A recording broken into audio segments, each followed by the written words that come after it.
Pessoal, muito bom dia. São 9h30 agora em ponto, e a gente marcou exatamente de começar às 9h30. Antes de começar aqui essa nossa revisão, eu vou me apresentar para vocês, para quem não me conhece, né, eu trazer algumas referências minhas.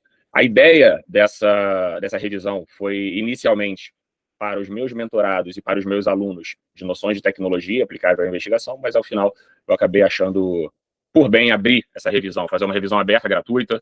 Hoje em dia tem muita gente que faz revisão de véspera, cobrando aí, uma coisa, às vezes é simbólico, né, 70, R$ 100, porque tem que pagar os professores e tudo mais. Como eu sou o próprio professor, eu mesmo vou fazer, eu sempre gosto de fazer essas revisões, e eu não vejo sentido em cobrar de vocês nesse momento, não. Tá? É mais para ajudar mesmo, tá? Então, vamos lá.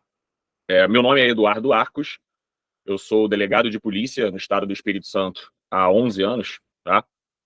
E sou professor de Direito Penal há aproximadamente 13 anos. Então, eu já sou professor de Direito Penal antes de ser delegado de polícia. Muita gente, depois que passa no concurso, resolve virar professor. Eu já era professor e, após eu passar no concurso para delegado de polícia, eu acabei me dedicando um pouco mais a essa área, preparação para concurso na área de delegado de polícia, carreiras policiais, enfim. Mas é uma área que eu gosto de pesquisar, é uma área que eu gosto de escrever, inclusive, tem alguns artigos e tudo mais, mas além do direito penal, nessa nossa aula, vocês vão perceber, né? Pô, como assim? Uma revisão de noções de tecnologia e direito penal. Eu, enquanto delegado de polícia, sou um grande entusiasta da tecnologia aplicável à investigação. Inclusive, eu tenho achado maravilhoso, tá, que esses concursos como Santa Catarina e agora Rio Grande do Sul estejam cobrando esse tipo de noção. Por quê? Porque antigamente tinha concurso que cobrava até informática. Eu não via menor sentido de se cobrar informática de um candidato para delegado de polícia. Agora, noções de tecnologia aplicável à investigação é muito importante. Porque vocês vão ver o seguinte, quando vocês virarem delegados, quando vocês passarem e começarem a trabalhar, vocês vão perceber que cada vez menos se vai à rua investigar, cada vez mais você fica sentado no seu computador e tem acesso a muitas informações, para somente então você ir à rua já tendo aquelas informações em mão. Então, eu sou um grande entusiasta dessa área, e por conta disso, trabalhei 5 anos na Corregedoria de Polícia, como chefe de gabinete da Corregedora Geral, e naquele período eu implementei a instalação do nosso núcleo de inteligência da Corregedoria, e trouxe algumas ferramentas, né, de tecnologia para dentro da investigação. E por conta desse meu trabalho, fui convidado para assumir a chefia da inteligência da Polícia Civil do Estado do Espírito Santo. Em 2023 a 2024, biênio 23-24, eu fui chefe de inteligência da Polícia Civil do Estado do Espírito Santo. Ocupei, portanto, o Conselho Nacional dos Chefes de Inteligência, e nessa oportunidade pude participar da criação de alguns protocolos, da criação de alguns manuais, inclusive da nova doutrina nacional de inteligência das polícias civis. E dentro desses manuais e protocolos, a gente trabalhou muito a questão tecnológica, porque a gente entende, a gente vai entendendo, como eu acabei de falar para vocês, que a questão tecnológica hoje muitas vezes se sobrepõe, tá, à rua, aquela noção de ir buscar na rua as informações, enfim. A gente deixa rastro o tempo todo na internet, nos dispositivos. Mas nós vamos fazer aqui uma dupla revisão, tá? Nós vamos trabalhar tanto direito penal quanto noções de tecnologia aplicável à investigação. Por quê? Antes de ser... Até porque até ontem, né, até Santa Catarina, não existia essa disciplina, nem tínhamos professores específicos disso. Eu sou professor de direito penal. Comecei a trabalhar com isso lá em Santa Catarina, no concurso de Santa Catarina, e montei uma turma para Rio Grande do Sul, e conseguimos avançar bastante, trouxemos muita informação interessante, então vamos aproveitar aqui hoje para fazer algumas pontuações, tá? Galera, presta atenção numa coisa, hoje é uma aula de revisão, uma aula praticamente de véspera, né? Hoje é sexta-feira de manhã, domingo vocês vão estar fazendo prova. Muitos já estão hoje viajando, indo para Porto Alegre. Não adianta querer, nesse momento agora, exaurir conteúdo, né? O ideal aqui agora é ou você revisar pontos que você já viu, ou ver pela primeira vez pontos específicos que talvez você não tenha visto, mas que sejam bem específicos e, por algum motivo, tenham uma grande relevância para ser estudado, porque pode ser cobrado numa prova, tá? Então, primeira coisa que eu quero trazer para vocês é o seguinte, eu fiz como bom atuante da área de inteligência, eu fiz um belo de um levantamento, primeiro a respeito da banca Fundatec, tá? E depois a respeito dos examinadores que vieram lá previstos na nominata, tá? Nós tivemos nominata, não sei se todo mundo viu, mas foi o edital número 10 de 2025, tem lá no site da Fundatec. Inclusive, as minhas aulas de noções de tecnologia foram muito baseadas, tá, nessa nominata, porque a gente consegue saber quem é o examinador, qual é o estilo do sujeito. E aí eu quero trazer para vocês, antes de começar a pontuar aqui questões específicas, tá, algumas noções gerais sobre o concurso de delegado, e sobre a banca Fundatec e sobre os examinadores. Tá? Então vamos lá, vamos começar por direito penal, que é onde a gente tem mais histórico, né? A noção de tecnologia é algo novo. Em direito penal, a banca Fundatec, ela tem o costume de cobrar mais parte especial do que parte geral na parte de direito penal, tá? No entanto, na parte de direito geral, na parte geral de direito penal, nós temos alguns pontos de preferência por parte da banca, e é isso que a gente vai ver. Prestem atenção numa coisa, 2 pontos que eu percebi em relação à banca Fundatec, tá? Aqui eu não estou falando ainda sobre o examinador, mas sobre a banca Fundatec. De todos os concursos de nível superior feitos pela banca Fundatec, que foi cobrada a disciplina de direito penal, nós tivemos uma grande predileção por crimes contra o patrimônio, tá? Foi disparado o tema mais cobrado em direito penal. Depois de crimes contra o patrimônio, crimes contra a vida, tá? Ficando aí em segundo lugar em incidência, em cobrança. Na parte especial ainda, em terceiro lugar, crimes contra a administração pública. E isso é um ponto que a gente precisa ficar atento, eu vou dizer por quê para vocês daqui a pouco, tá? Na parte geral, nós tivemos ali uma grande predileção pela parte de teoria geral do delito, na parte de fato típico, ilicitude, noções de culpabilidade, tá? E, de forma praticamente igual, tá? Equiparada, concursos de crimes. Então, os temas que eu falaria para vocês, assim, hoje, se eu tivesse que revisar hoje, professor, o que eu pegaria para revisar? Eu falaria para vocês tranquilamente, para vocês pegarem crimes contra a vida, crimes contra o patrimônio, crimes contra a administração pública, noções dentro ali de tipicidade e culpabilidade, tá?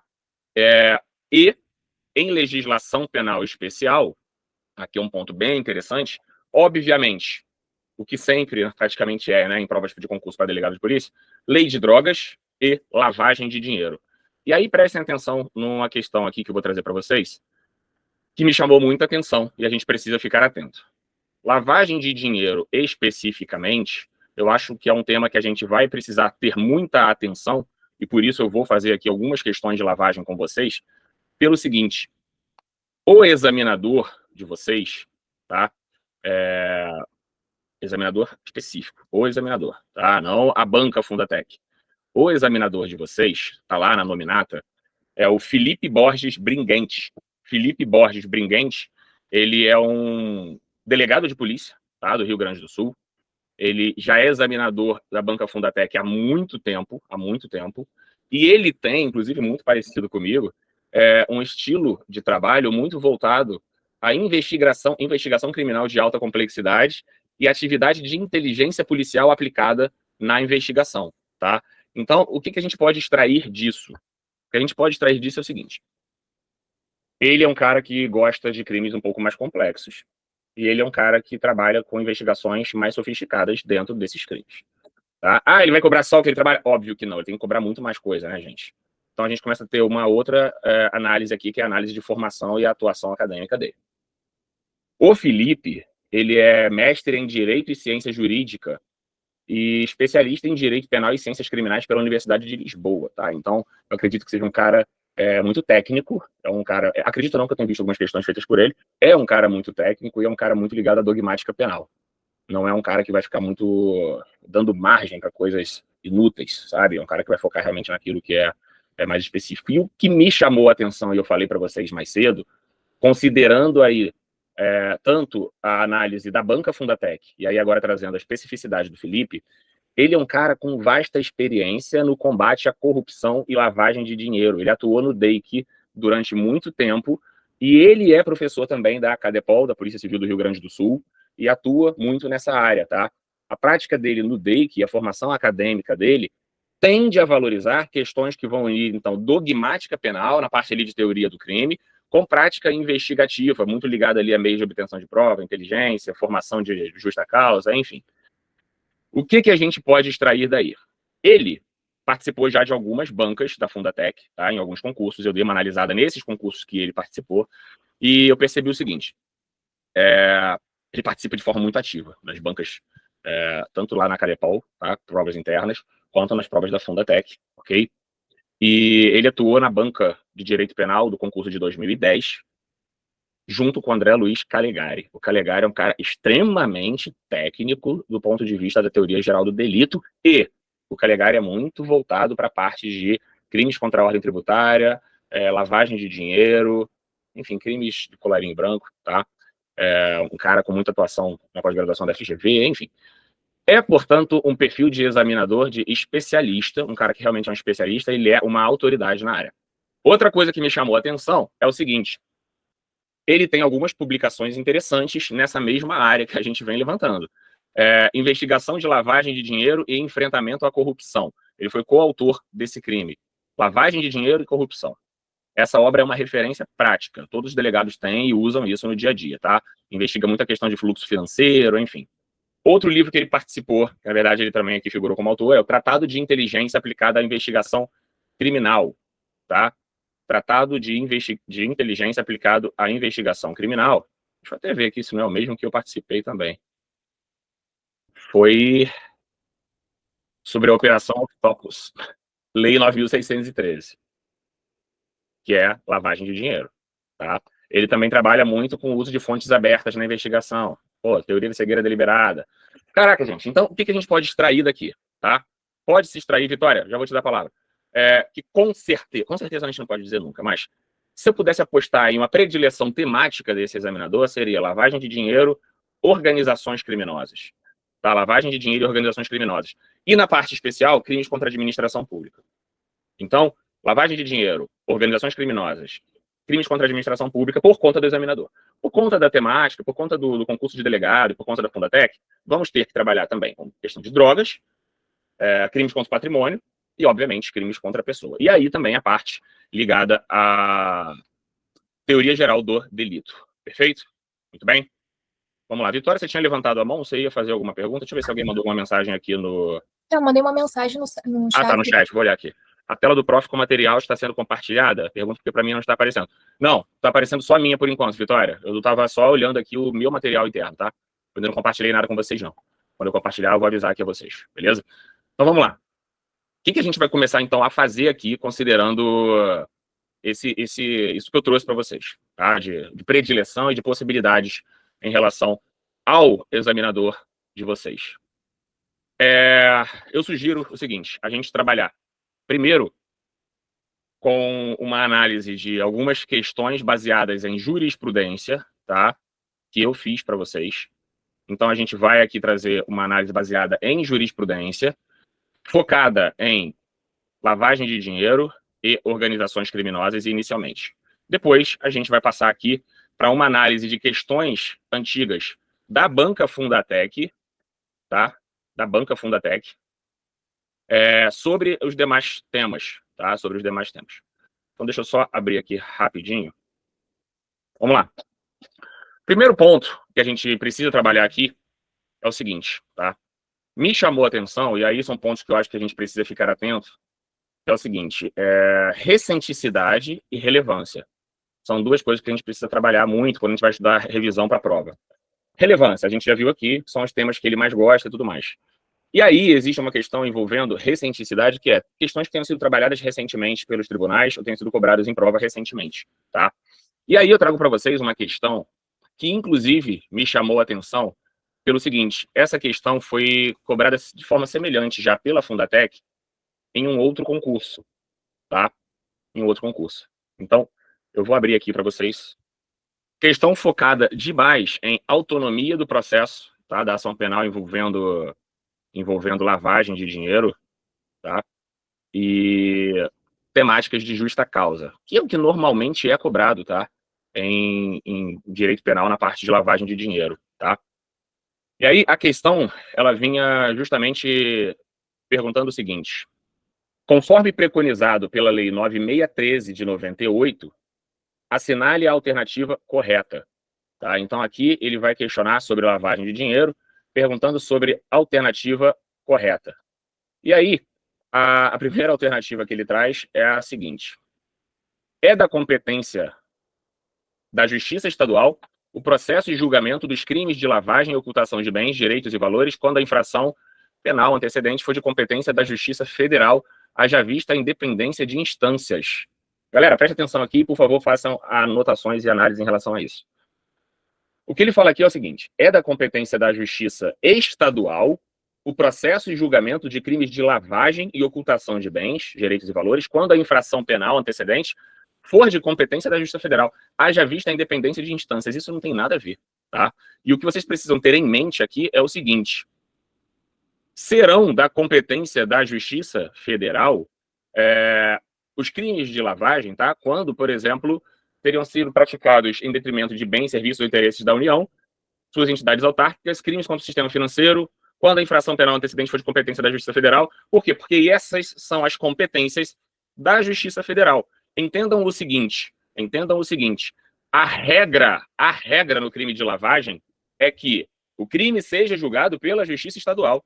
Só vai ser julgado pela Justiça Federal quando o crime antecedente for praticado contra o sistema financeiro, ordem econômica financeira, ou em detrimento de bens, serviços e interesses da União, suas autarquias, empresas públicas, tá? Você tem que pensar sempre no crime antecedente para verificar o crime de lavagem, qual vai ser a competência dele.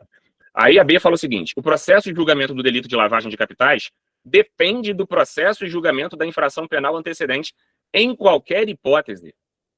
Gente, preste atenção aqui numa coisa.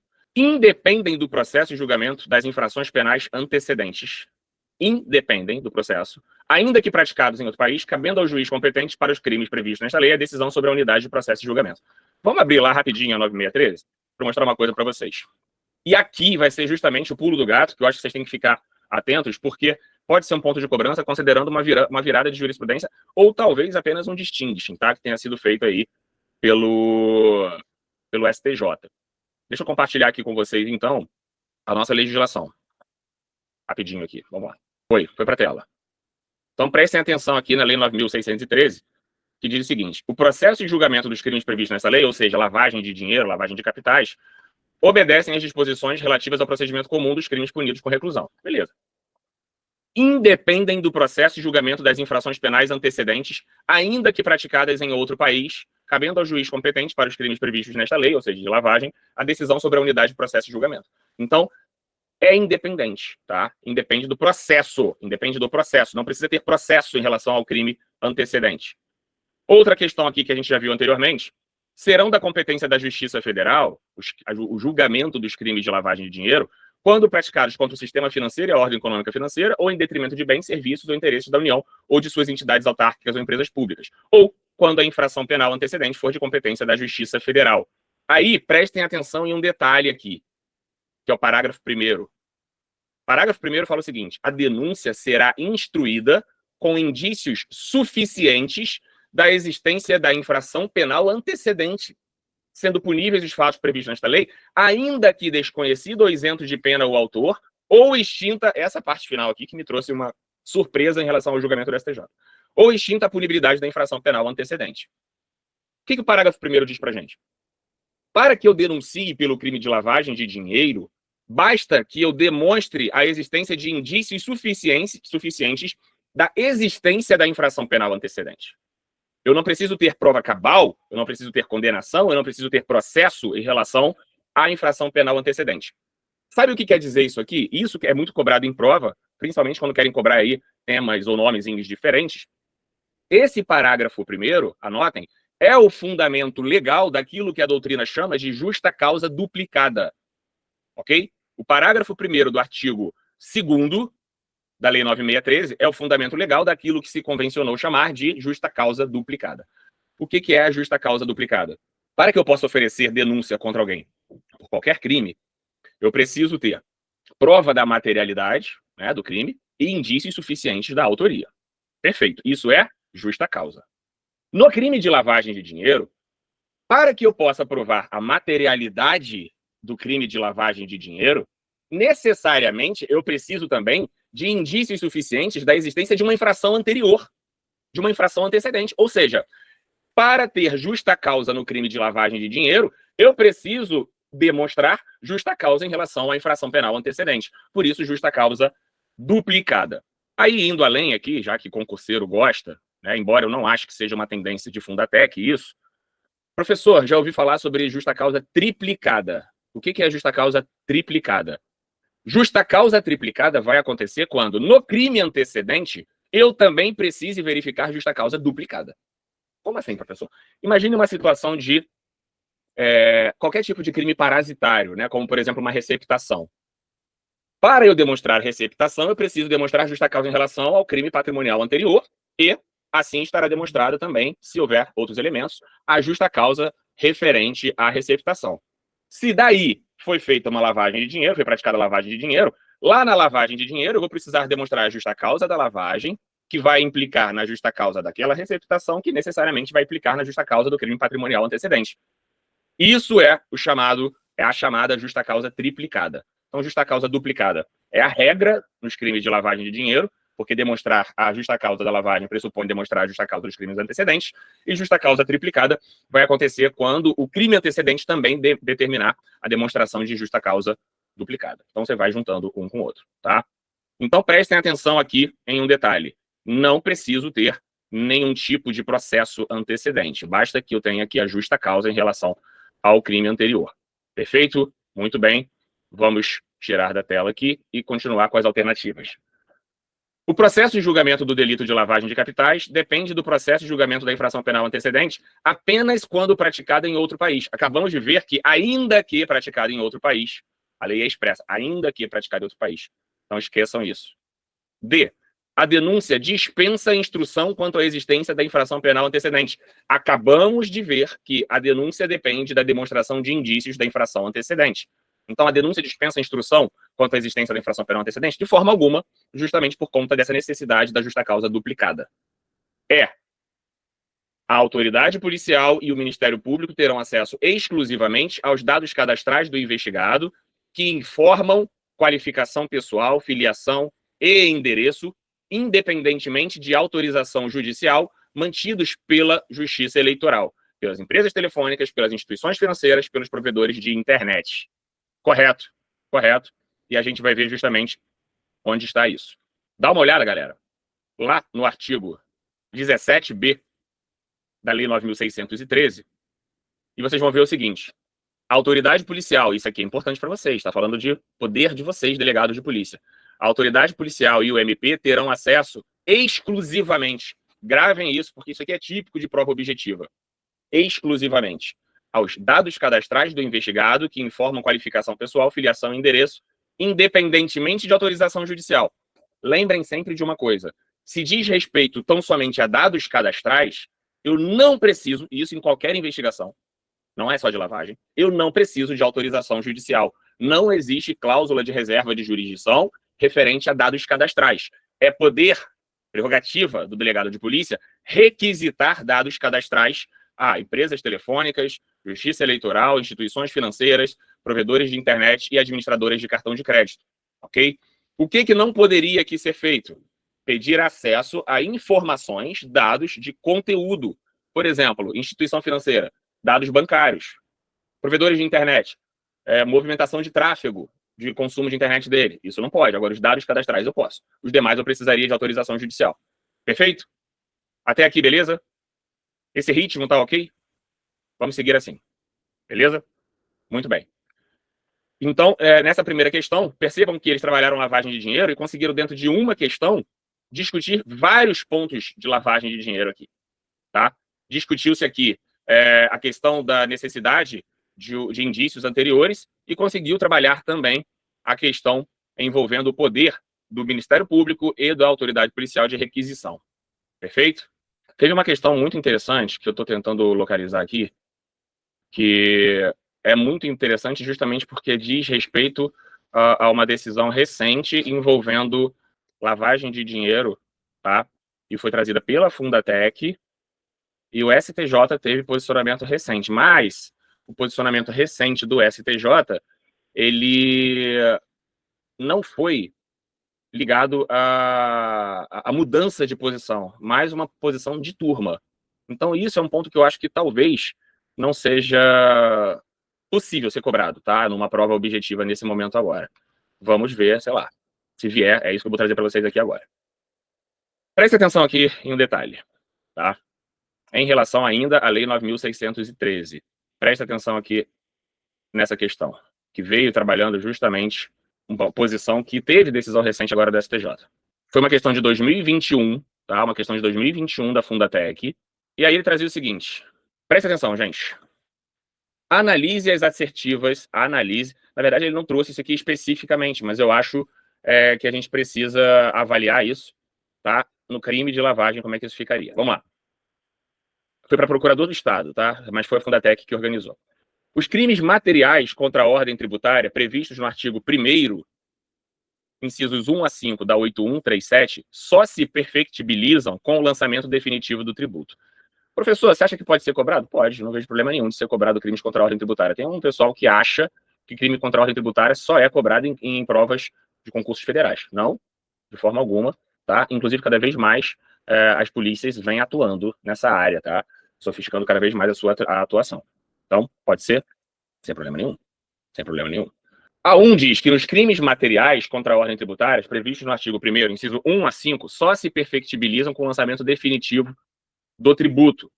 O que a gente precisa trazer aqui de comentário, tá? Primeiro, é o seguinte, constitui crime contra a ordem tributária suprimir ou reduzir tributo. Então, de fato, a gente está falando aqui de crimes materiais, tá? Por quê? Porque se depende de supressão ou redução de tributo, eu vou ter aqui a necessidade de um resultado naturalístico para a sua ocorrência. Nós temos os crimes formais contra a ordem tributária, que estão lá no artigo 2º, e os crimes materiais, que estão no artigo 1º. Por quê? Porque fala em suprimir ou reduzir tributo, ou contribuição social mediante as seguintes condutas. Aí vem omitir informação ou prestar declaração falsa, fraudar a fiscalização tributária, falsificar, elaborar, negar. A questão, ela falava o seguinte para a gente: só se perfectibilizam com o lançamento definitivo do tributo. Essa alternativa aqui, ela não é uma alternativa correta pelo seguinte motivo. Não há necessidade do lançamento definitivo do tributo, tá? O lançamento definitivo do crédito tributário ele é pressuposto nos crimes materiais, propriamente ditos.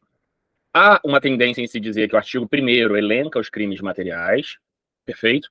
Mas é tranquilo se afirmar que os crimes materiais propriamente ditos são aqueles previstos dos incisos 1 ao 4 do artigo 1º. O inciso 5º, ele, em tese, não teria como pressuposto o lançamento definitivo do crédito tributário para sua constituição, para sua tipificação. Tá? Então, era isso que tornava errada a alternativa. Tá? Só para ficar bem claro aqui e não ficar nenhuma dúvida com vocês. Beleza? Ocorrido. A questão toda é a seguinte: aqui no inciso, na alternativa 2, ele fala: constitui crime contra a ordem tributária deixar de recolher no prazo legal o valor de tributo cobrado na qualidade de sujeito passivo que deveria recolher. Essa alternativa está correta. Essa está correta. É um dos crimes formais previstos na 8137, que a gente viu lá no artigo 2º, deixar de recolher no prazo legal o valor de tributo. Então aqui é expresso, tá? De acordo com letra de lei. Tá. O 3 fala: o pagamento do tributo devido com seus acessórios é causa de extinção da punibilidade do crime contra a ordem tributária. E caso efetuado antes do oferecimento da denúncia, impede a punição pelo crime de lavagem de dinheiro de que a sonegação fiscal era infração penal antecedente. Impede o oferecimento da denúncia, impede a punição pelo crime de lavagem de dinheiro de que a sonegação fiscal era infração antecedente. Presta atenção aqui no detalhe.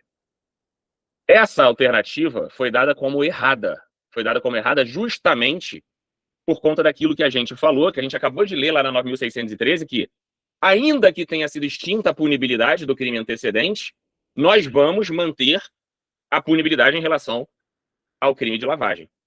Perfeito? Então, a lavagem, ela prevalece, ainda que tenha sido extinta a punibilidade. Eu só deixo de verificar o crime de lavagem,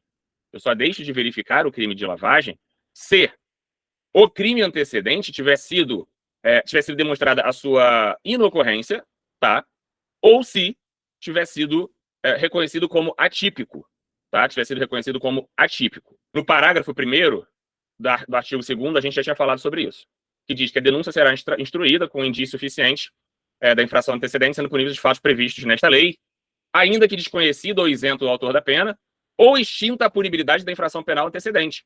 Então, o fato de ter sido extinta a punibilidade em relação ao crime antecedente não faria desaparecer, né, o crime de lavagem de dinheiro. Qual é o problema aqui, gente? E aí é uma questão que a gente precisa discutir. Eu vou até compartilhar com vocês, tá? Vamos dar uma olhada aqui, pessoal.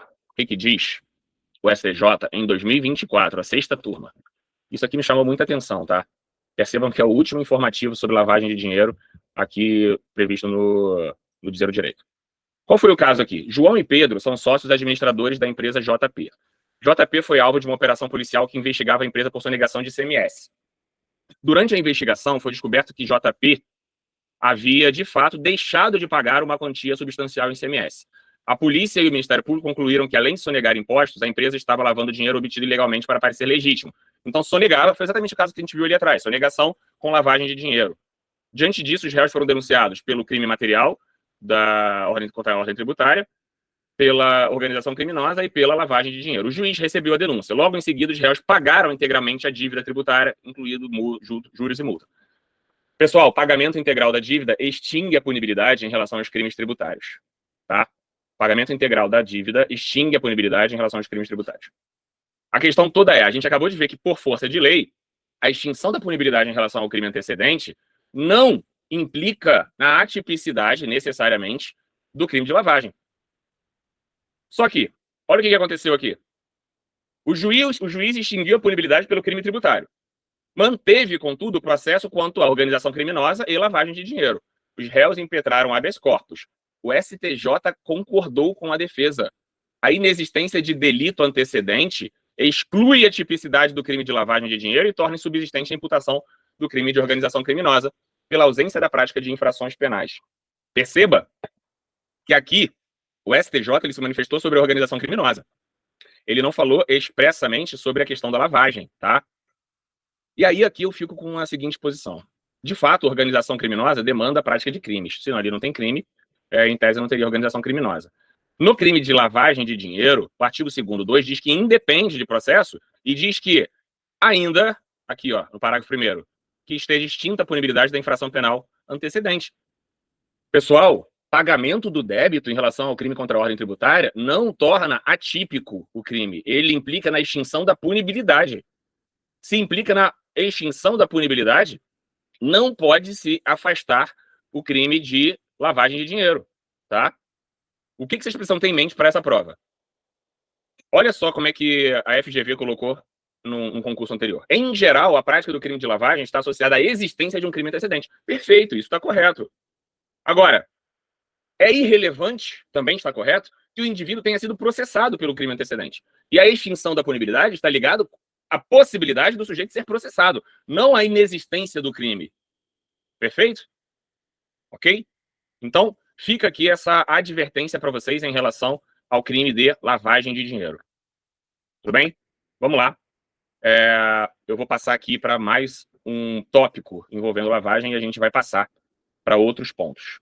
Alguém tem alguma dúvida? Quer fazer alguma pergunta sobre o que foi falado até aqui agora? Tassiara, Rodrigo, Carlos, Daniela, que estão presentes na sala até agora. Se quiser, é só mandar aqui no chat. Eu volto de vez em quando aqui para olhar. Tudo bem? Vamos lá.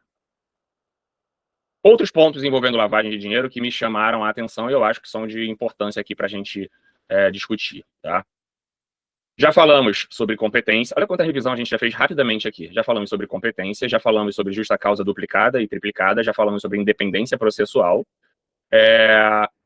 E aí nós temos aqui a questão do COAF, mas que eu acho que não seja um ponto a ser cobrado. E se há necessidade ou não de condenação por crime anterior, tá? Também acho que nesse ponto não há muito do que se discutir, não. Então, nesse ponto aqui, em relação ao crime de lavagem de dinheiro, eu trouxe aqui para vocês os pontos que eu acho que são mais relevantes, tá? E tem um outro ponto que eu queria trazer para vocês, tá? Que diz respeito a patrimônio de terceiro que praticou lavagem de dinheiro, mas não cometeu o crime antecedente. E aqui a gente consegue fazer duas revisões rápidas a respeito de lavagem de dinheiro. Acredito que você já tenha ouvido falar em self-laundry. Já ouviram falar em self-laundry? O que é self-laundry? É a autolavagem, tá? O que é a autolavagem? A autolavagem ocorre quando o agente que pratica o crime de lavagem de dinheiro é o mesmo que praticou o crime antecedente. Então, ele está lavando dinheiro proveniente de crime que ele próprio praticou.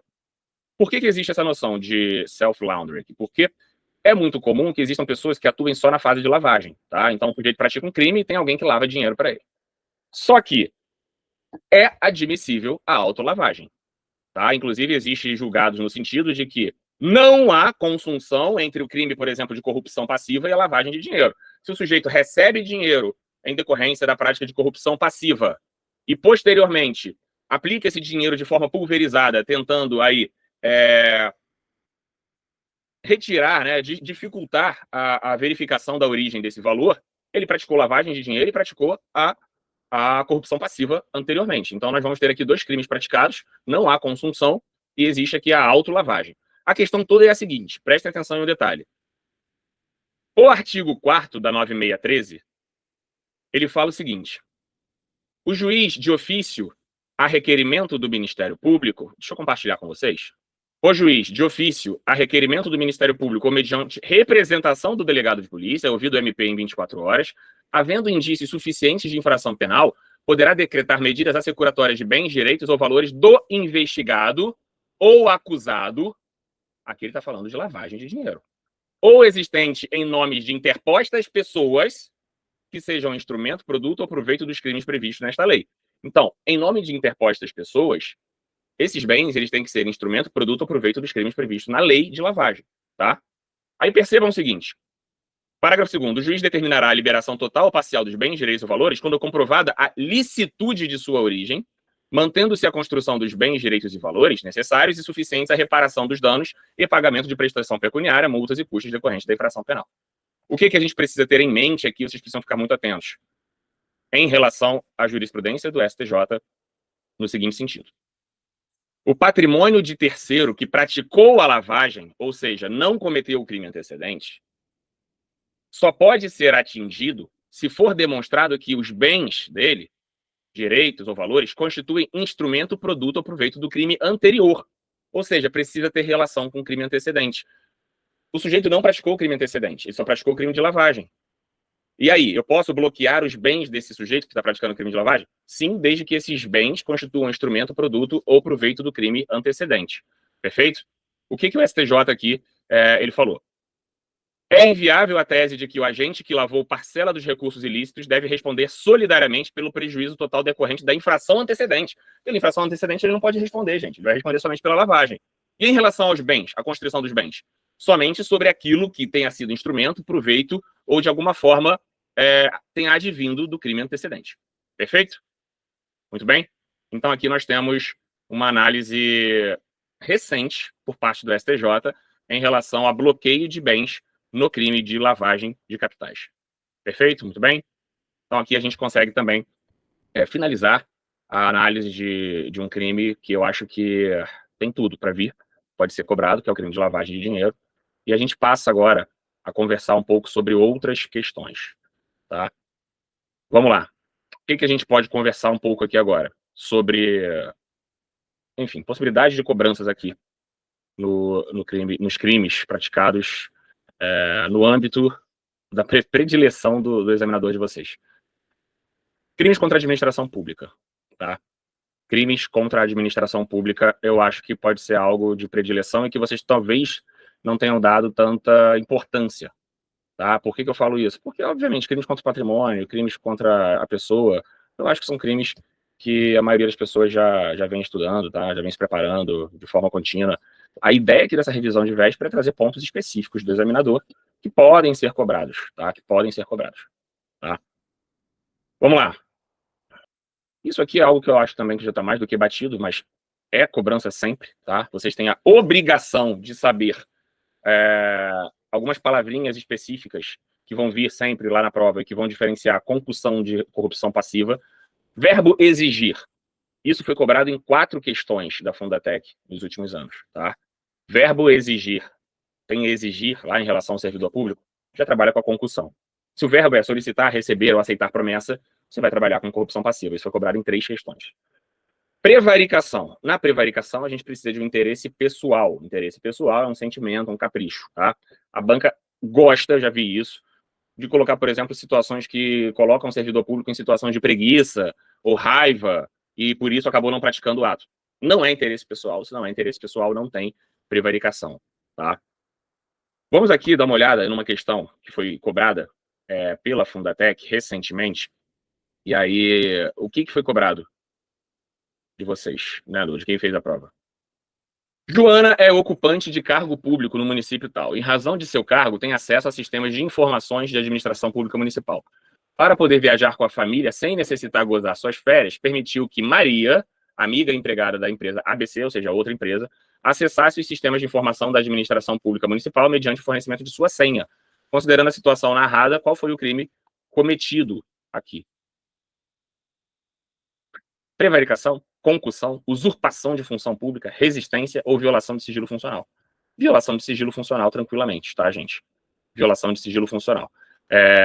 Artigo 325, ele fala o seguinte: revelar fato de que tem ciência em razão do cargo e que deva permanecer em segredo ou facilitar-lhe a revelação.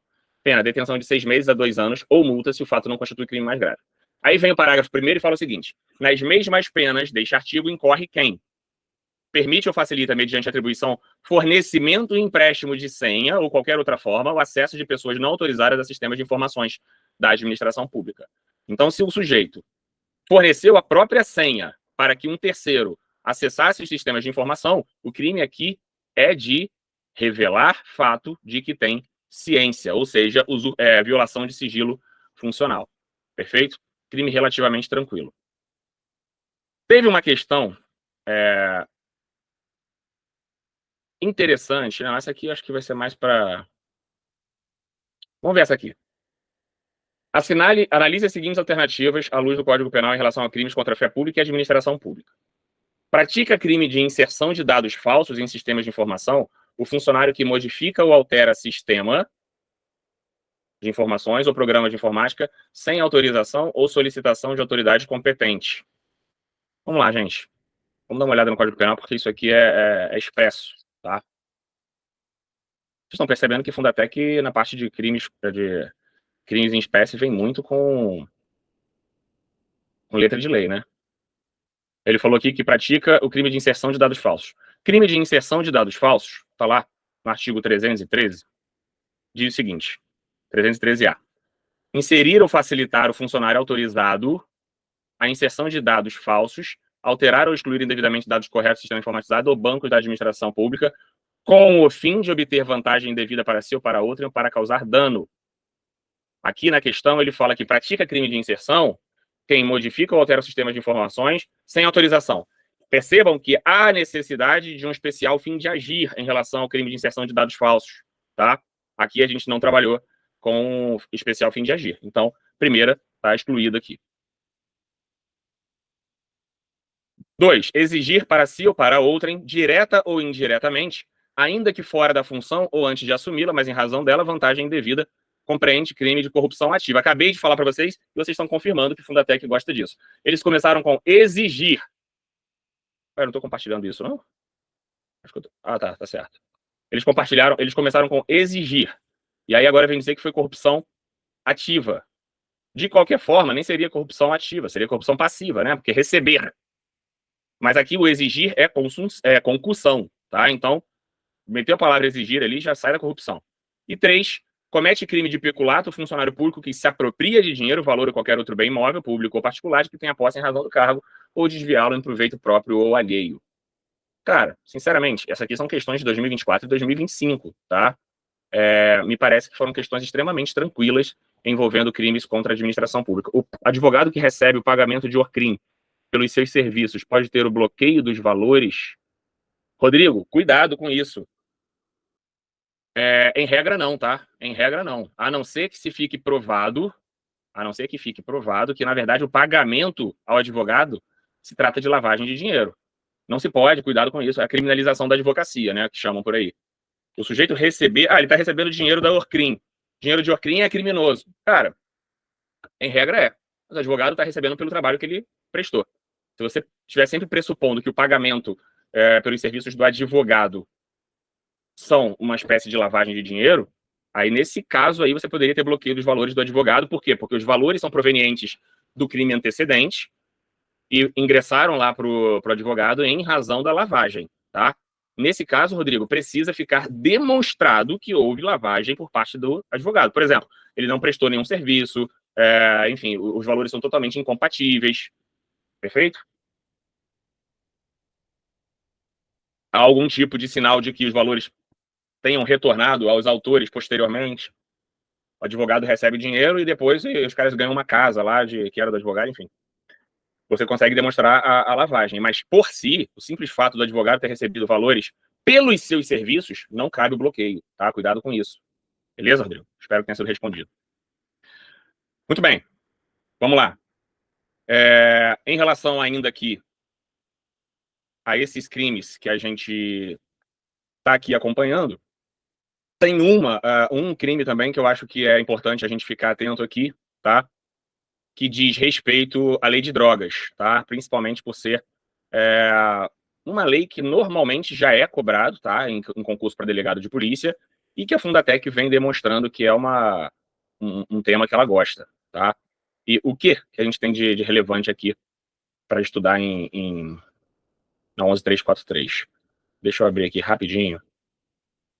Lei de drogas. Questão jurisprudencial recente. E a gente vai ver a seguinte questão aqui que diz respeito ao tráfico privilegiado, que é a possibilidade de aplicação da causa de diminuição do tráfico privilegiado. Essa questão, gente, é uma questão de 2025, tá? Que caiu para a Defensoria Pública de Santa Catarina, tá? Caiu para a Defensoria Pública de Santa Catarina e é de 2025. Então eu acho que é algo que a gente precisa ficar atento. Deixa eu abrir aqui com vocês. Eu vou compartilhar com vocês a questão, que acho que fica melhor para vocês acompanharem, né? Eu tô abrindo no que concurso, não tem problema nenhum. Questão 29, tá lá na página 2. É essa aqui mesmo. Vamos lá, vou compartilhar com vocês, que acho que fica melhor para vocês acompanharem, senão vocês ficam muito no abstrato, né? Só me ouvindo falar. Em relação à possibilidade de aplicação da causa de diminuição prevista no parágrafo 4º do artigo 33 da Lei de Drogas, assinale a alternativa que convergem com o entendimento dos tribunais superiores. Aí, aqui, como que a gente vai trabalhar? A gente vai primeiro dar uma olhada na lei, fazer uma revisão rápida do que se trata isso, tá? Ele está falando aqui do artigo 33, parágrafo 4º.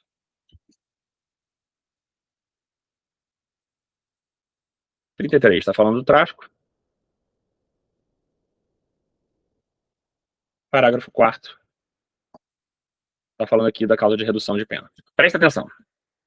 Nos delitos definidos no caput e no parágrafo 1º deste artigo, as penas poderão ser reduzidas de 1/6 a 2/3, desde que o agente seja primário, de bons antecedentes, não se dedique às atividades criminosas, nem integre organização criminosa. É o tráfico privilegiado, né? Então, o tráfico privilegiado vai estar no caput e vai estar no parágrafo 1º em relação a esses tipos aqui, tá? Muito bem. Vamos voltar lá para a nossa questão, então. Apesar de investigações criminais em curso serem insuficientes para o afastamento do tráfico privilegiado, ações penais em curso, assim como o registro de atos infracionais, são suficientes para afastar a causa de diminuição. Gente, a gente acabou de ler aqui que o parágrafo 4º, ele fala em antecedentes, né? Fala em antecedentes. Se ele seja primário, de bons antecedentes, não se dedique às atividades criminosas nem integre a organização criminosa. A jurisprudência é justamente no sentido de que a existência de ações penais em curso, elas não podem servir para afastar causa de diminuição quando essa causa de diminuição fale em primariedade ou antecedente, justamente porque não tem como se falar aqui em violação a esses requisitos, tá? A B fala o seguinte: apesar de investigações criminais e ações penais em curso serem insuficientes para afastamento do tráfico privilegiado, o registro de atos infracionais é suficiente. Menos ainda, atos infracionais não são suficientes para afastar a causa de diminuição. C. Apesar de investigações criminais em curso e registro de atos infracionais serem insuficientes, ações penais em curso são suficientes. Porra, praticamente a mesma coisa. Apesar de ações penais em curso serem insuficientes para afastamento do tráfico privilegiado, investigações policiais em curso, assim... Gente, olha só. Ação penal é insuficiente. O inquérito policial é suficiente. Um pouco de raciocínio lógico aqui também, né? Tanto existência de investigações ou ações penais em curso, quanto registro, são insuficientes por si para afastar o tráfico privilegiado, ok? Acertei. Opa, parabéns para mim. Então, essa questão aqui é uma questão que é recente, foi cobrada recentemente em um concurso da Fundatec, tá? Então, vale a pena ficar atento a essa questão aí. Vamos ver uma outra questão aqui envolvendo o tráfico que também me chamou a atenção. É a 55, salvo engano. Vamos lá, sobre a lei de drogas. Bora, mais uma questão de tráfico aqui. Sobre a lei de drogas, de acordo com a jurisprudência... Fechou. Sobre a lei de drogas, de acordo com a jurisprudência dos tribunais... Porra, fechou. Pera aí, gente. Sobre a lei de drogas, de acordo com a jurisprudência dos tribunais superiores, assinale a alternativa incorreta. Gente, fica muito atento a isso, tá? De acordo com o novo entendimento do STF, não é crime oferecer droga, eventualmente sem objetivo de lucro, à pessoa de seu relacionamento para juntos a consumirem. É errado isso aqui, gente. Onde que o STF falou isso? Que não é crime oferecer droga, eventualmente sem objetivo de lucro. Enfim, para mim essa aqui é a primeira incorreta aí. São objetivos do Plano Nacional de Políticas sobre Drogas promover estudos e avaliar os resultados de políticas sobre drogas. Sim. Previsto no artigo 33, parágrafo 4º, o tráfico privilegiado é a diminuição de pena concedida aos condenados que são primários, bons antecedentes e não integram a organização criminosa. Perfeito. Olha aí, mais uma questão. Eles gostam disso, hein? É impositiva a fixação do regime aberto e a substituição da pena privativa de liberdade por restritiva de direitos quando reconhecida a figura do tráfico privilegiado e ausentes vetores negativos da primeira fase da dosimetria, observados os requisitos do artigo 33, parágrafo 2º. Perfeito, tá, gente? Isso aqui é entendimento jurisprudencial. Regime aberto no tráfico privilegiado, com substituição de pena privativa de liberdade por restritiva de direito. Por quê? Tráfico privilegiado não tem antecedentes à primariedade, bons antecedentes, não integra a organização criminosa. Ou seja, tudo ali indica que você tem vetores positivos na sua fixação de pena. Tá? Então, na primeira fase da dosimetria, no artigo 59, se não existem outros vetores que sejam negativos, tudo indica que o sujeito está ali com apenas vetores positivos. Tá? Se você pegar o 33, parágrafo... O 33, parágrafo 2º do Código Penal, vocês vão ver justamente que ele determina isso. Cadê? Vamos lá no 33, parágrafo 2º do Código Penal. As penas privativas de liberdade deverão ser executadas em forma progressiva, segundo o mérito do condenado, observar os seguintes critérios, ressalvadas as hipóteses de transferência. Aí vem lá na linha C. A linha C fala o seguinte: o condenado não reincidente, cuja pena seja igual ou inferior a 4 anos, poderá desde o início cumprir em regime aberto. Perfeito. Então ele está de acordo com o 33. Vamos lá no 44, que fala da substituição. O 44, que fala da substituição, fala: as penas privativas de direito são autônomas e substituem as privativas de liberdade quando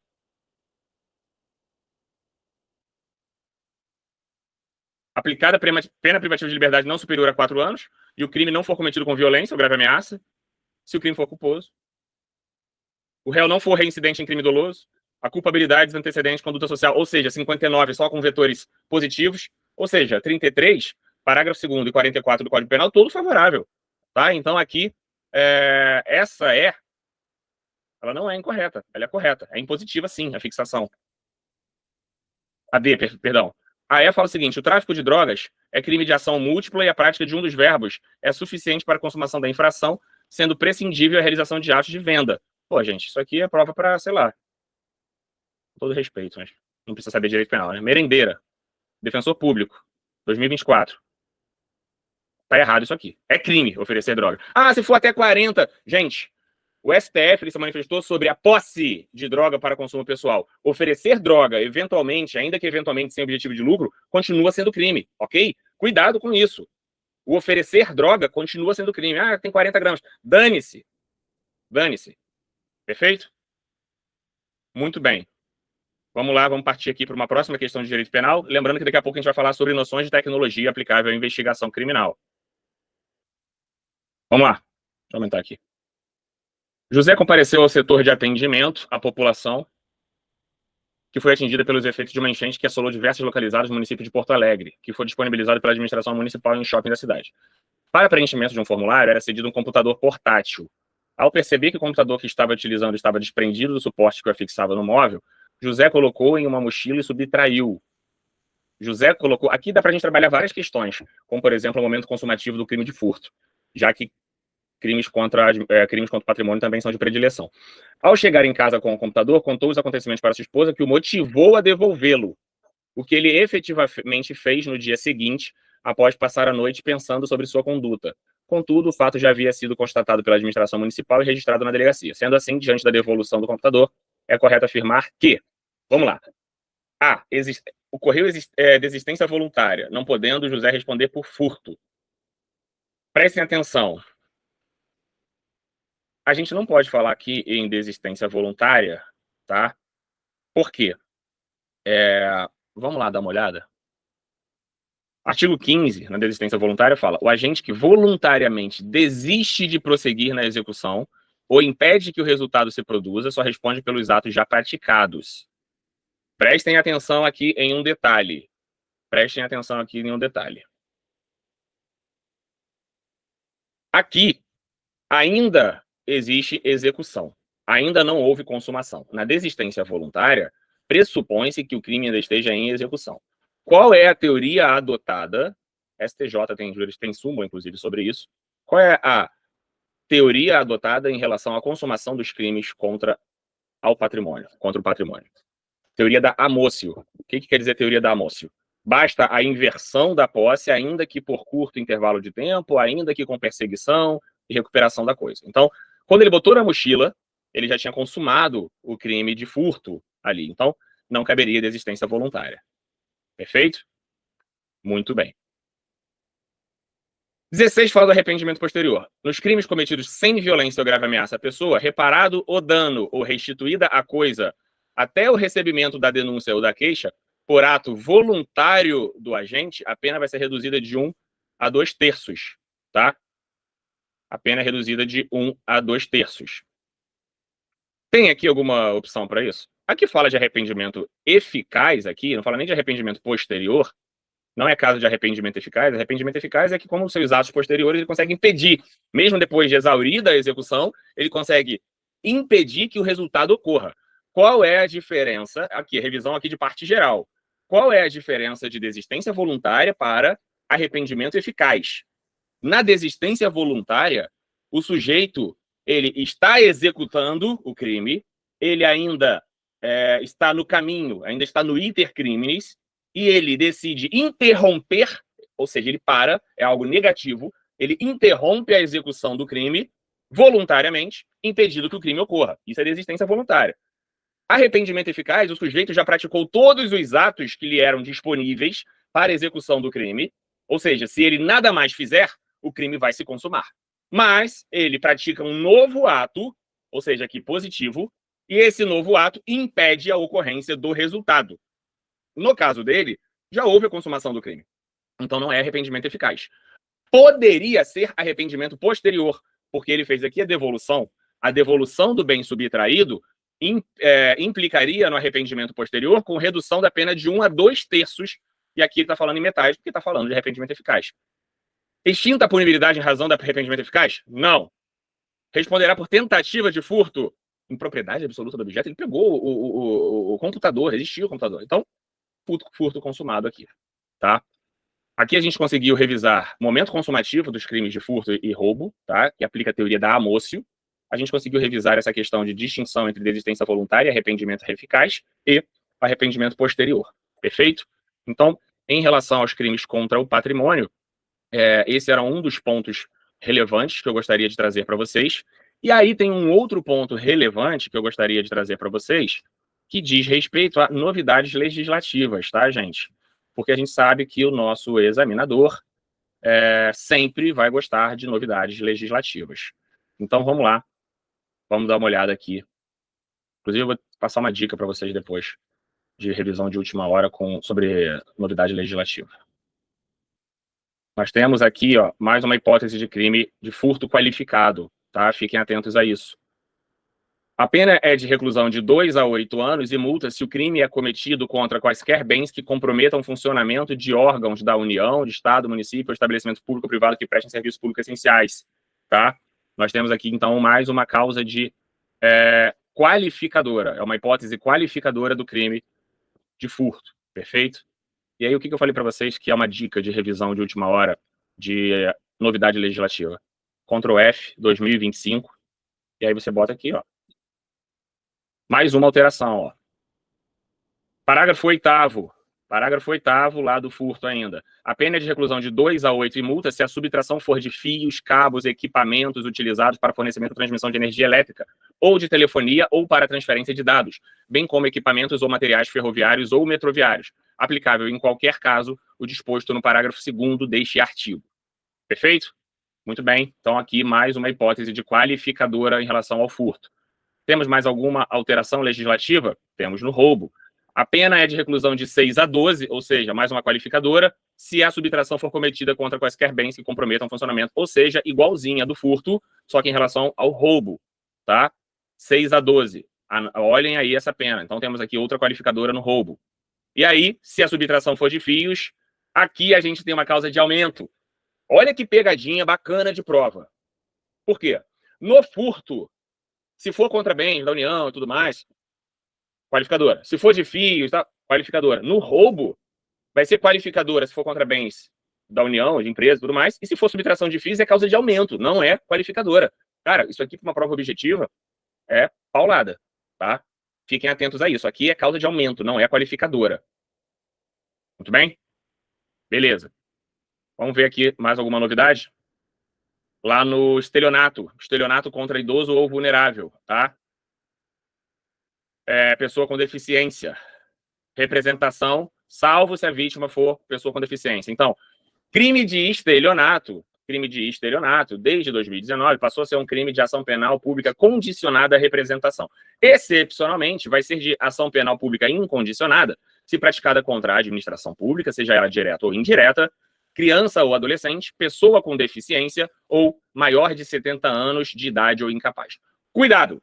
Se falar idoso, tá errado. Maior de 70 anos. Maior de 70 anos. Perfeito? Muito bem. A questão da subtração de fios, também tivemos aqui uma alteração no parágrafo 7º, tá? Em relação à receptação. Se a receptação for de fios, cabos ou equipamentos utilizados para fornecimento ou transmissão de energia elétrica ou de cargas transportadas em modais, logísticos e tal, aplica-se em dobro a pena prevista no caput do parágrafo ou no parágrafo 1º deste artigo, conforme o caso. Então, a aplicação da pena em dobro em relação ao crime de receptação. Perfeito? Essas são as alterações legislativas no que diz respeito aos crimes contra o patrimônio, tá? Recomendo que vocês façam isso com todos os crimes. Por exemplo, alteração da redação do estupro de vulnerável,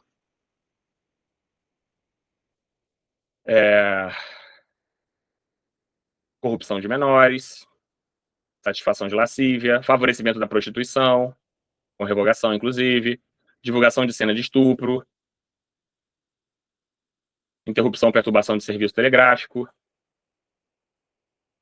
penas lá em relação à associação criminosa, descumprimento de medida protetiva,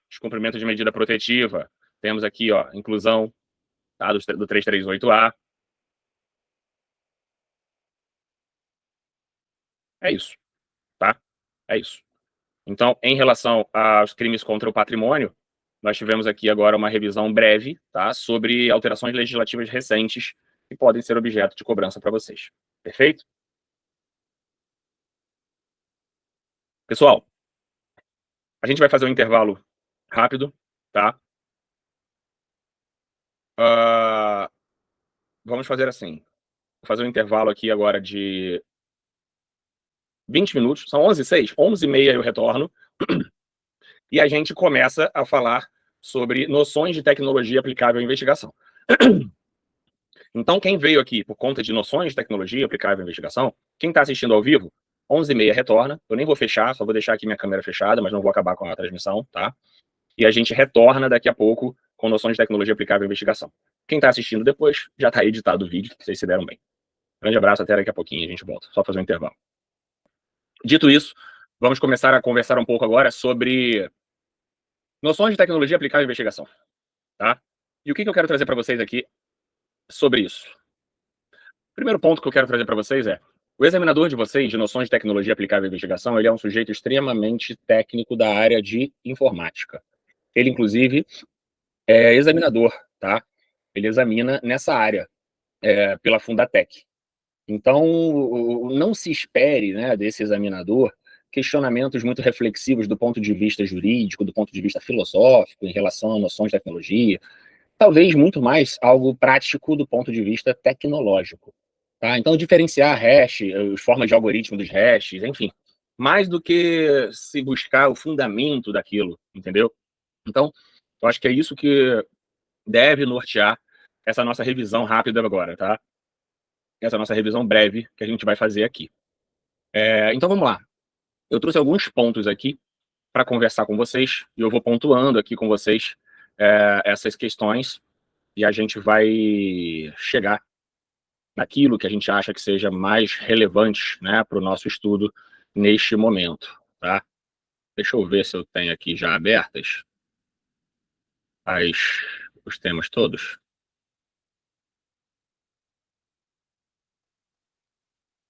E aí tem um ponto que eu acho bem relevante para a gente trabalhar, que é o seguinte, cadê? Tá lá na aula 1. Quem é meu aluno de noções de tecnologia já tem esse material. Quem não é, eu posso disponibilizar eu vou disponibilizar um outro material posteriormente, tá? Um material um pouco mais sucinto, um pouco mais resumido. Vamos lá. Algumas questões que eu acho que são essenciais para vocês revisarem nesse momento diz respeito ao conceito geral de crimes cibernéticos, tá? Iniciando, então, o nosso estudo aqui de crimes, de noções de tecnologia aplicável à investigação criminal, vocês precisam ter noção do que é um crime cibernético. Então, crimes cibernéticos ou crimes digitais são aquelas condutas ilícitas praticadas no ambiente digital. Essa é a noção geral. Com o uso de dispositivos informáticos, computadores, celulares, tablets, rede de computadores ou a própria internet. Então, o que vai determinar se um crime ele é cibernético, digital ou não, é o ambiente em que ele é praticado. E aí a gente vai trazer aqui uma distinção, e isso costuma ser cobrado em prova. Qual é a distinção? Existem crimes que só existem nesse ambiente digital. Eles são crimes que foram criados justamente em função do ambiente digital. São os chamados crimes cibernéticos próprios, tá? Então, os crimes cibernéticos próprios são aqueles que só podem existir no ambiente digital. Diferente de um furto, por exemplo, que vai acontecer tanto no ambiente real quanto no ambiente digital, alguns crimes, como, por exemplo, invasão de dispositivo informático, só existem no ambiente digital. Então, são crimes cibernéticos próprios. Eles dependem de um computador, de uma rede, de um dispositivo informático qualquer para ocorrer, tá? Não existe a possibilidade de praticar esse tipo de crime no mundo físico. Alguns alunos ficaram com dúvida e me mandaram até mensagens. Deixa eu abrir aqui o ECA rapidinho para mostrar uma coisa para vocês, que isso foi uma dúvida que muita gente teve. 241A, no ECA, ele fala em oferecer, trocar, disponibilizar, transmitir, distribuir, publicar ou divulgar por qualquer meio, inclusive por meio de sistema de informática ou telemática, fotografia, vídeo ou outro registro que contenha cena de sexo explícito ou pornográfico envolvendo criança e adolescente. Na distribuição informática, na distribuição por meios telemáticos, esse crime aqui é um crime próprio, tá? Então, existiu dúvida nesse ponto, fica aqui para vocês essa advertência. Beleza? Muito bem. Fraude eletrônica, estelionato digital, lá do 171, parágrafo 2º A, ele fala só em meios digitais, então ele é um crime cibernético próprio, tá? As bancas, elas costumam trabalhar com o seguinte: se o crime depende do meio digital para existir ou não. Se ele depende do meio digital para existir, ele é um crime cibernético próprio. Se ele não depende do meio digital para existir, ele é um crime cibernético impróprio, ok? Então, os cibernéticos impróprios são aqueles crimes comuns, tá? Mas que podem ser praticados digitalmente, como, por exemplo, uma ameaça no ambiente digital, crimes contra a honra no ambiente digital, o stalking digital, enfim. Esses crimes são crimes impróprios, cibernéticos impróprios. Perfeito? Muito bem. Já tivemos algumas questões, inclusive, sobre o tema, e o questionamento era justamente nesse ponto, tá? Trazendo lá o tipo de crime e perguntava se o crime era próprio ou impróprio, considerando o ambiente em que ele era praticado. Perfeito? Muito bem. Dúvidas sobre isso? Até aqui não? Beleza, vamos falar um pouco agora, então, sobre Deep Web, Dark Web, Surface Web. Vamos lá. O que é essa noção de Surface Web, Deep Web e Dark Web? Isso é tratado naquilo que a gente fala sobre camadas de acesso e visibilidade da internet, tá? Na internet. Então, a diferença central entre Surface Web, Dark Web e Deep Web não é se é lícito ou ilícito, porque tem muita gente que já associa, né, a Dark Web a algo no ambiente ilícito. Não, é uma noção técnica. E por isso é importante vocês saberem. Surface Web é web de superfície, ou seja, tudo aquilo que você vê. E quando você fala em tudo aquilo que você vê no meio digital, você está falando em tudo aquilo que é indexado por buscadores. Se eu boto no Google e o Google encontra, é porque ele foi lá e conseguiu indexar aquela informação. Era uma informação aberta que foi indexada e ele conseguiu trazer para você. Isso é Surface Web. Ou seja, quase tudo que você pesquisa em sites de navegação, de Globo.com, de tudo isso, né? Ou fontes abertas, enfim. Deep Web. Muita gente confunde, acha que Deep Web é coisa de hacker e tal. Não, nada disso. Você usa Deep Web quase todos os dias. Deep Web é a parte mais profunda, tá, da web. É o conteúdo não indexado. Ou seja, ele exige autenticação, exige credenciamento para acesso. Muitas vezes ele é criptografado. Fiquem atentos a isso.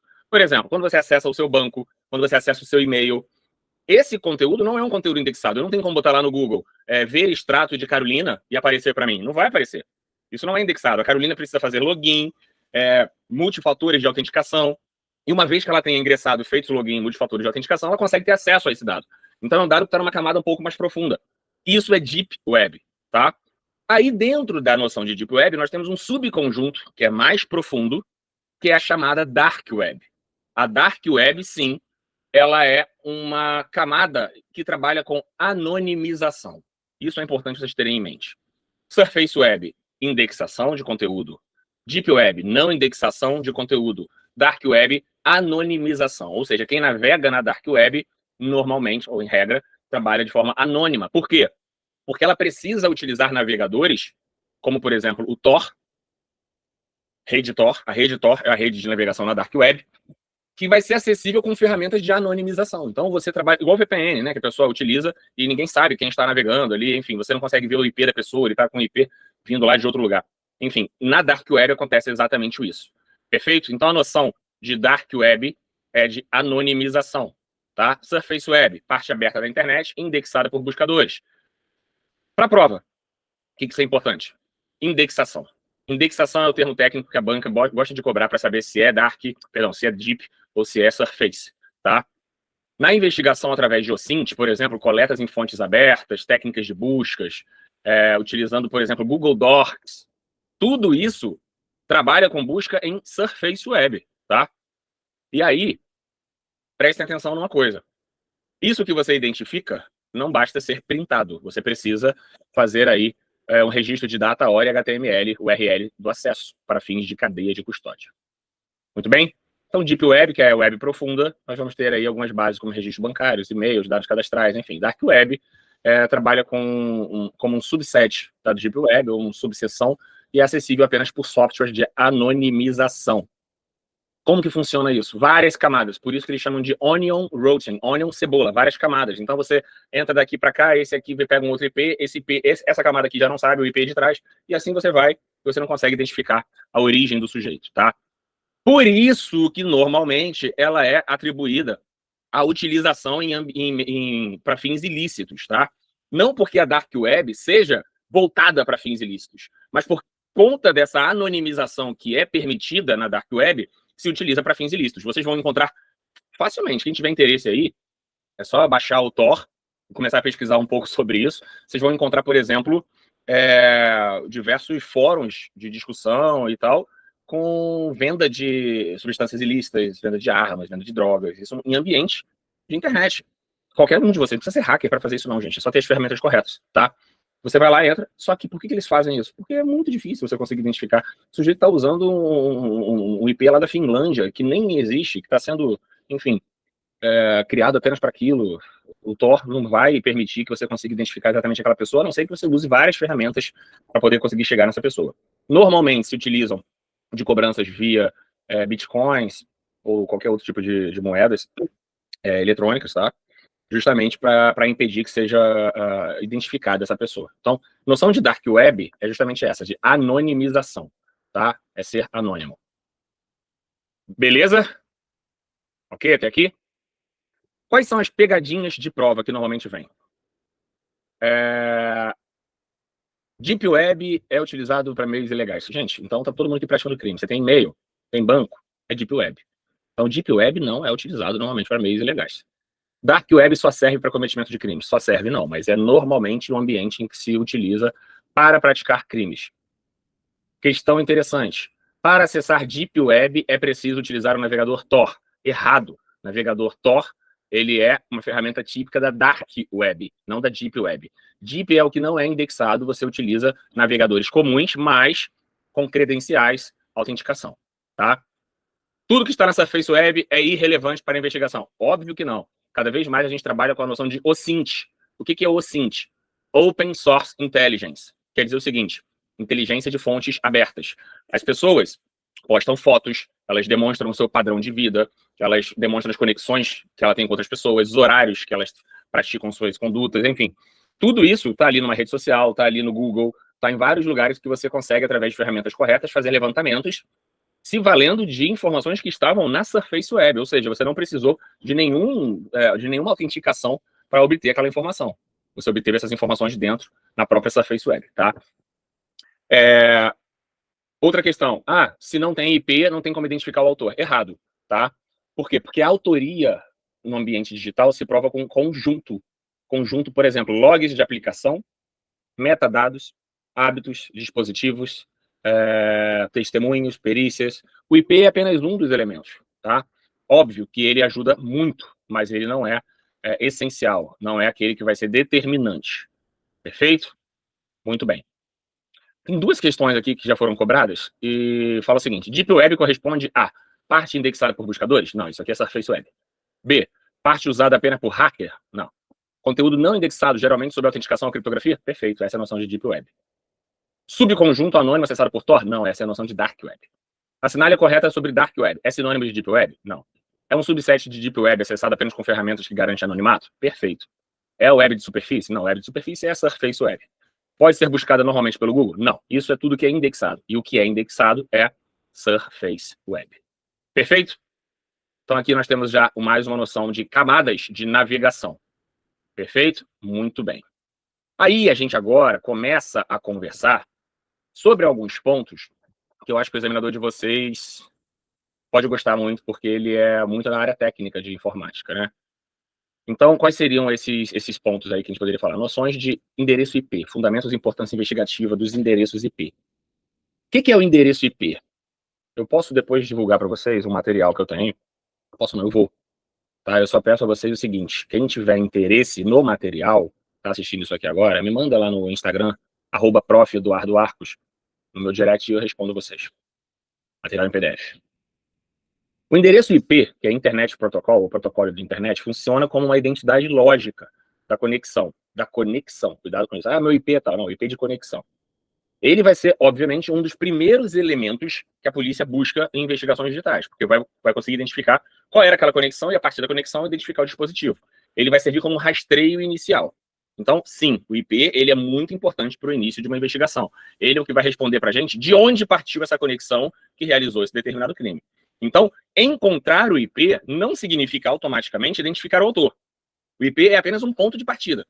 Você vai ter que cruzar com data, hora, que é o chamado timestamp, porta lógica, registros de provedor. Toda essa lógica vai determinar para a gente a identificação da autoria, ou pelo menos do dispositivo, tá? Então, prestem atenção. Crimes digitais dependem de uma análise das condutas ilícitas de uma forma conjunta, tá? Como rastrear o IP é justamente o que a gente vai tentar entender aqui agora. O que o IP faz? O IP ele é um conjunto de regras, tá? Que vão gerar um código que permite a comunicação entre dispositivos dentro de uma rede, todo mundo interligado, e ele vai ser responsável por endereçar e rotear os pacotes de dados. Olha, eu estou mandando um pacote de dados para fulano de tal. Então, eu tenho um IP de origem, ou seja, o endereço de onde ele está vindo e o endereço de onde ele está indo, que é o IP de destino, tá? Assim como acontece, né, nas encomendas. Então, cada pacote de dados que está sendo enviado contém essas informações dentro deles. Ele vai dizer de onde ele veio e para onde ele foi. E a partir daí que você consegue rastrear de onde veio e para onde foi aquela conexão, aquele dado. Tá? Isso fica lá dentro dos metadados. Qual foi o IP de origem e o IP de destino. Então, prestem atenção em um detalhe. O IP, ele identifica a interface de rede em um dado momento de conexão. Tá? Ele não é a identidade física em si. O meu computador é o IP tal. Não, eu só vou falar em IP quando ele se conectar à internet e estabelecer uma conexão de rede.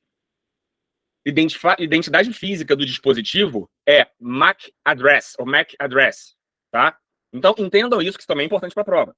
Diferença de IP para MAC address. O IP, ele vai ser o endereço lógico da conexão, o MAC address, o endereço físico atribuído ao dispositivo.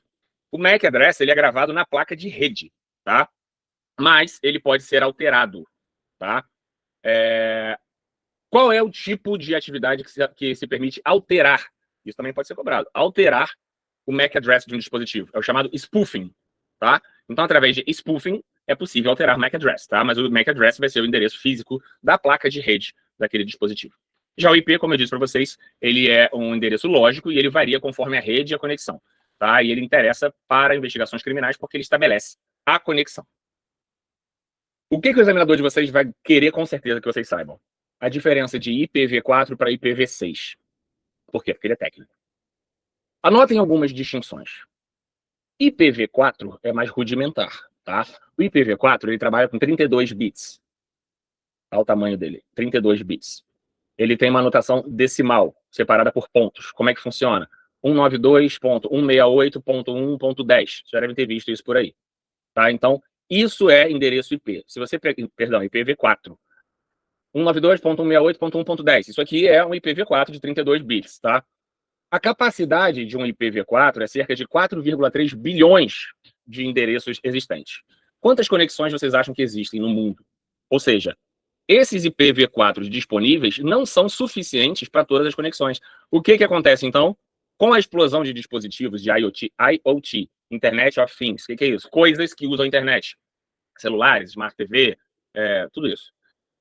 Cada um desses precisa de um IP para fazer uma conexão, né? Então, os endereços, eles são esgotáveis, eles se esgotam, tá? Quais são as soluções que foram trazidas para você não ficar sem IP, nesse caso? Foram criados os sistemas de NAT e CGNAT, tá? A gente vai ver isso mais à frente. NAT e CGNAT geram um problema de individualização na investigação. Por quê? Porque quando você identifica um IP, se for IPv4, não necessariamente você identificou qual é o dispositivo que está utilizando aquela conexão. Por quê? Porque vários estão, lembram? Vários estão dividindo a mesma conexão, o mesmo IP. Então, eu preciso, além do IPv4, saber porta lógica, saber timestamp, saber várias outras informações para me ajudar a identificar exatamente quem era o sujeito que estava conectando naquele IPv4 naquele momento. O IPv6, por sua vez, ele é mais moderno. Ele trabalha aqui com 128 bits, diferente dos 32, lá do IPv4, e ele trabalha com uma notação hexadecimal, separada por 2 pontos, outra por ponto. Então, você vai ver, por exemplo, 2001, 2 pontos, 0DB8, 2 pontos, 85A3, 2 pontos, 0000, 2 pontos, e assim vai. Isso é um IPv6. Ele é muito maior, ele trabalha com números e letras, tá?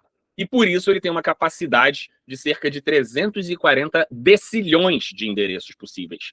Ou seja, ele é praticamente inesgotável. Sendo praticamente inesgotável, cada pessoa vai utilizar uma conexão própria. Qual é a vantagem disso? Reduz drasticamente a necessidade de compartilhar IPs entre várias pessoas. Com isso, facilita a individualização da conexão. Se eu identifiquei uma conexão e é IPv6, muito provavelmente seja de uma pessoa já específica. Não tem várias pessoas compartilhando, tá? É basicamente isso, diferença de IPv4 para IPv6. Alguém que esteja presente aqui tem alguma pergunta, alguma dúvida sobre isso? Isso eu acho que é muito forte para vir. IPv4, IPv6, essa noção. Tá? Muito bem, então vamos lá, vamos seguir. IP estático e IP dinâmico. IP estático é o endereço fixo, atribuído de forma permanente lá para sua conexão, tá? Ele é usado normalmente em servidores corporativos e órgãos públicos. Por exemplo, se você trabalha na polícia, você vai ver que sempre fica na sua telinha lá em cima o número de IP, vai ser sempre aquele número de IP. Por quê? Porque o seu servidor vai estar sempre usando aquele IP. Facilita muito a investigação porque ele não muda. Se você sabe que é aquele IP é da Polícia Civil do Espírito Santo, Polícia Civil do Rio Grande do Sul, você consegue identificar. IP dinâmico, que é o que normalmente nós usamos no dia a dia em residências, redes móveis. Ele é atribuído temporariamente, especificamente para aquela conexão. Ele muda periodicamente, tá? Então, para você conseguir identificar a conexão, você precisa ter o IP, precisa ter data e hora, timestamp, para individualizar o usuário. Então, naquela data e hora, quem está usando esse IP? É isso que você vai precisar para poder identificar. Esse é mais comum em residências e redes móveis, como eu falei para vocês. Muito bem? Ninguém fez pergunta? Seguimos. IP público e IP privado. Também é uma diferença que eu acho que talvez o material possa ajudar melhor vocês. Depois eu falo para vocês. Eu não acho que não vai perder muito tempo com isso agora. Mas o que vocês têm que ter em mente é o seguinte. O IP público, ele é visível na internet. Tá? Ele é atribuído pelo provedor de acesso, ou vocês vão ver na prova, ISP. Então, ele permite localização global de conexão. O IP privado, ele é o IP de conexão de rede local, LAN. Tá? Então, conexão externa, provedor de acesso, ISP, conexão local, rede local, LAN. O IP privado, ele não tem acesso direto à internet. Eu estou vendo aqui meu IP. Claro, você está ligado numa rede, você está ligado ao seu modem, você está ligado... Então, o seu modem vai te conectar a Vivo, por exemplo. A Vivo vai te atribuir um IP público para você conectar para a internet, entendeu? Então, ainda que você tenha um IP privado inicialmente, é apenas para conexão de LAN. Posteriormente, você vai ter um IP público que vai te dar conexão global, tá? Então, nós temos faixas que são reservadas de IP privado e faixas que são próprias de IP público, tá? Na internet, quando você identifica alguém de fora, você está vendo o IP público dele, você não está vendo o IP privado, tá? Então, essa é a noção que vocês têm que ter. Importância investigativa do IP. O IP é a impressão digital lógica de uma conexão de rede. Você vai ter um rastreamento inicial, então, para identificar de onde partiu aquela ação suspeita, individualizar a conexão, cruzando IP, data e hora, e, se for uma conexão do tipo CGNAT, também porta lógica, tá? E aí você vai chegar no assinante. A partir daqui, você consegue pedir quebras de sigilo, busca e apreensão, ou outras medidas cautelares envolvendo aquele sujeito investigado. Não necessariamente ele vai ser a prova cabal e irrefutável de autoria, né? Porque podem ser outras pessoas utilizando aquilo. Muito bem? Então me respondam. O que é mais fácil de rastrear e identificar, IPv4 ou IPv6? IPv6. Por quê? Porque ele tem menor necessidade de compartilhamento. Então, a partir do momento que você tem o IPv6, você sabe provavelmente quem é aquela conexão, quem é aquele assinante. Perfeito? Muito bem. Dito isso, vamos passar para um ponto que eu também acho muito importante para vocês, que é a noção de NAT e CGNAT. Tá? Essa noção de NAT e CGNAT diz respeito às conexões, principalmente envolvendo conexão de IPv4, que eu já adiantei para vocês. Por quê? Porque, como eu falei para vocês, o IPv4 ele é restrito, né? Então você vai precisar de um compartilhamento. E como é que você faz esse compartilhamento? A gente vai ver agora. Como que se dá uma conexão de internet? Nós trabalhamos com pacotes de dados e roteamento. Então nós fazemos um pacote e enviamos esse pacote de dados. Esses pacotes batem em algum lugar e são roteados, ou seja, distribuídos para vários lugares. Primeiro eu mando para a Vivo manda para não sei aonde, até que cai lá na casa da pessoa que eu quero falar. Então os dados transmitidos, eles não circulam como um arquivo único. Peguei e mandei o arquivo para fulano de tal. Ele vai um pacote de dados, e esse pacote de dados vai cheio de carimbo. Cheio de carimbo, e são os metadados que a gente vai ver lá na frente também, que ajudam a gente a identificar de onde ele veio. Então, cada pacote de dado, ele tem um cabeçalho que vai incluir, prestem atenção, anotem isso agora, eu vou falar até com mais calma. Um cabeçalho que vai incluir o IP de origem, o IP de destino e o protocolo usado, assim como a porta lógica associada naquela conexão. Protocolo usado, se é TCP, se é UDP, enfim. Você vai enviar esse pacote de dados vai com todos esses carimbos. A partir daí, você consegue ir identificando. Isso é a noção de pacote. E roteamento? O roteamento é o processo de envio desse pacote de dados. Por quê? Porque esse pacote de dados ele vai percorrer por diversos nós de conexão. Lembra? Sai daqui para aqui num nó. Esse nó distribui. Aí você vem por aqui, esse aqui tem um outro nó. Cada nó desse é um roteador. Então, até chegar ao destino, ele vai passar por vários nós e cada nó ele vai ganhando um carimbo. Tá? Então, cada roteador desse, cada nó de conexão, ele lê o cabeçalho do arquivo que veio e encaminha o pacote para o próximo ponto. Isso vai criar para a gente um rastro digital, porque quando ele chega no último, eu consigo saber em cada ponto que ele passou. Por isso, na investigação, isso é essencial. Porque você consegue saber quais foram os roteadores, os nós de conexão que aquele pacote de dados passou, considerando o IP de destino, o IP de origem, timestamp, protocolo usado, porta lógica associada. Perfeito? Esse é o chamado rastro digital. Muito bem? Sem perguntas, né? Então, bora. Vamos seguindo. NAT. O que é uma conexão NAT? É Network Address Translation. Isso aqui, NAT, é justamente a técnica que permite converter múltiplos IPs privados em um único IP público. Lembra do IPv4, que é restrito? Então, se eu tenho só 10 IPv4s e tenho 100 pessoas querendo se conectar, cada pessoa dessa que quer se conectar tem um IP privado. Então, eu vou ter que ter pelo menos 10 IPs privados usando o mesmo IP público. E isso vai ser feito através de quê? Do sistema de NAT, que é o Network Address Translation. É muito usada em residências e redes locais LAN, tá? Onde a gente vai ter diversos dispositivos conectados, por exemplo, no modem.